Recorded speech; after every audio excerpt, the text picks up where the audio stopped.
Pour ce qui est des vannes automatiques, le travail est plutôt simple, hein. Votre rôle, c'est quoi? Bien, ça va être d'isoler la vanne.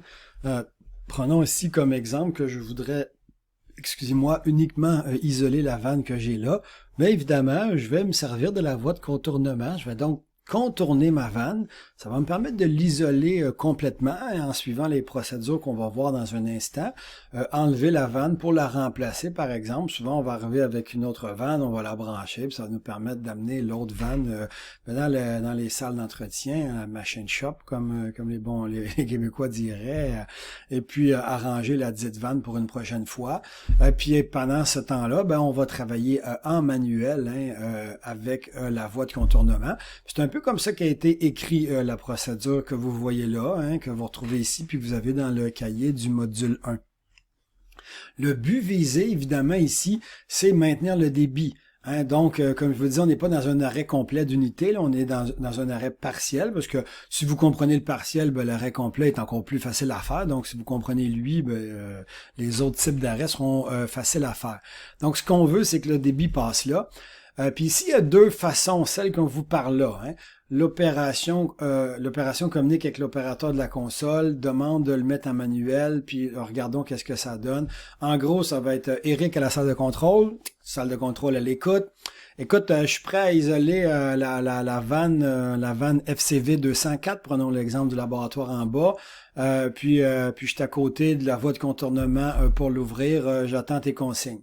OK, Eric, ça c'est le tableau qui me parle. OK, Eric, pas de problème. On peut commencer la procédure. Laisse-moi m'installer. OK, 10-4. Il s'installe, il m'envoie sa première commande. Salle de contrôle à Eric. Eric à l'écoute. Écoute, Eric, j'aimerais que tu ouvres le robinet hein, de 5% ou d'un spoke. Un spoke, c'est l'espace entre les branches sur la roue. Là. On le verra en situation réelle à un autre moment, sinon. Mais ouvre ta vanne de 90 degrés, ouvre ta vanne d'un spoke, ouvre ta vanne de 10%, craque légèrement. Là, vous aurez des codes qui vous permettront de savoir qu'est-ce que votre collègue veut. Votre collègue va vous dire ouvre la vanne puis laisse dépasser trois filets de la tige. Hein. Il y aura des chiffres précis qui vous seront donnés.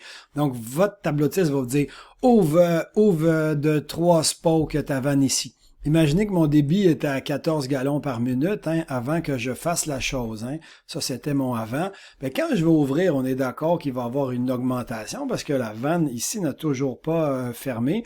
Puis disons que je vais arriver à 14,2 hein, ici de débit. Mais c'est là que mon tablotiste sur place aura déjà mis sa vanne en manuel. Puis va tout de suite, quand il va voir hein, une tendance de la montée du débit, ben, il va venir ici, hein, et puis en manuel, il va venir fermer la vanne qu'il y a là, ce qui va permettre au débit de se revenir rapidement vers le 14. Et puis, on va faire ça jusqu'au moment où l'entièreté du débit passe là et que la vanne est fermée. Et les perturbations de débit auront été petites. Si je prenais le trend hein, sur le long terme, ben, j'aurais mon fameux 14. Oh, 14.2, on revient à 14. Oh, 14.2, on revient à 14. Etc. Donc, j'aurai un petit train comme ça où je verrai des légères modifications des débits. Ça me permet d'isoler la vanne sécuritairement et complètement. Ça, c'est une façon de faire. Maintenant, si votre tablotiste est occupé, je vous donne une autre façon de faire qui n'est pas écrite dans le cahier, mais qui pourra vous être utile. C'est le faire en automatique. Donc, imaginez que votre tablotiste est trop occupé ou que le débit ici, hein, que la stabilité du débit, devrais-je dire, n'est pas super importante pour l'unité. Vous pourrez utiliser ça. Donc, on laisse la vanne en automatique. On prévient le tablotiste. Eric au tablotiste. Tablotiste à l'écoute. Écoute, je serais prêt à utiliser la voie de contournement pour permettre la fermeture complète de la vanne automatique. Je sais que tu es occupé, alors laisse-moi là en auto. Puis je vais ainsi permuter le débit de la vanne automatique vers la voie de contournement. Le tablotiste me donne son autorisation, donc il va garder une de ses plages d'opération autour de cette section-là pour vérifier si je fais bien mon travail. Et là, je vais le faire tout seul. Alors, ce que je vais faire, c'est quoi? Cette vanne-là était fermée au départ, on est d'accord? On va donc l'ouvrir progressivement. Et à chaque fois, je vais l'ouvrir. Mais là, le débit va changer. Le problème, c'est que la vanne automatique va réagir, à moins qu'elle ait été programmée pour réagir très rapidement, ce qui n'est pas le cas. Il y a une certaine lenteur généralement dans la programmation des vannes. Normalement, elle va pas réagir promptement. Donc là, ici, la seule différence, c'est qu'au lieu de passer de 14 à 14.2, je vais peut-être passer de 14 à 14,4 par exemple, hein. Et puis, là, le PV, il se pointe, on va voir l'écart, puis là, il va dire, oh mon Dieu, quand le PV, cette pointe va s'écarter, il va envoyer un signal au out de la vanne, le signal de la out va réagir, la vanne va à ce moment-là fermer légèrement et le 14.4 va s'effacer. Donc, vous comprendrez que la différence fondamentale de le faire avec ou sans le tableau de 6, c'est que moins la vanne est prompte à réagir à des petits écarts, bien, plus les écarts sont grands avant la modulation de la vanne. Donc, je vais me ramasser avec un 14, 14.4, 14, 14.4, donc avec des courbes qui seront normalement un peu plus grandes sur les trends. Et c'est ça qu'on va retrouver dépendamment qu'on utilise une ou l'autre méthode. Donc honnêtement, si votre débit n'est pas crucial, vous pouvez bien utiliser la méthode que vous voulez. Moi la leçon en automatique, je trouve que dans ce cas-là, ça fait le boulot. Mais si vous avez besoin d'une plus grande précision, ben vous allez être obligé de travailler en équipe avec votre tableau de 6. Puis c'est votre tableau de 6 qui va vous dire, hein, craque légèrement la vanne, il va fermer d'1%, craque légèrement. Puis là, vous allez peut-être arriver à des 14.05 hein, de différence de débit pendant les manipulations. Mais c'est plus long, puis ça demande le travail de 2 personnes. Par la suite, on ferme les vannes de sectionnement. Moi, je vous pose la question, quelle vanne de sectionnement on ferme en premier? Hein? Parce qu'on voit très bien qu'on les ferme quand? On les ferme quand la vanne sera à 0% en manuel. Oh mon Dieu, c'est pas un très beau 0, mais ça, c'est la vie. Un 0% en manuel. Donc, ma vanne est fermée. Et là, je dois fermer soit cette vanne de sectionnement-là ou cette vanne de sectionnement-là, laquelle vous fermez en premier. Je donne la réponse dans 3 secondes. Mettez sur pause pour réfléchir sinon. 3, 2, 1. Ben, moi, je vous dirais qu'on ferme les vannes pour s'assurer que la pression soit la plus minimum possible à la fin. Peu importe l'équipement, gardez donc ça en tête, à part des cas particuliers, ça sera utile pour l'ensemble des équipements. Donc, ton travail à toi, comme opérateur ou opératrice, c'est quoi?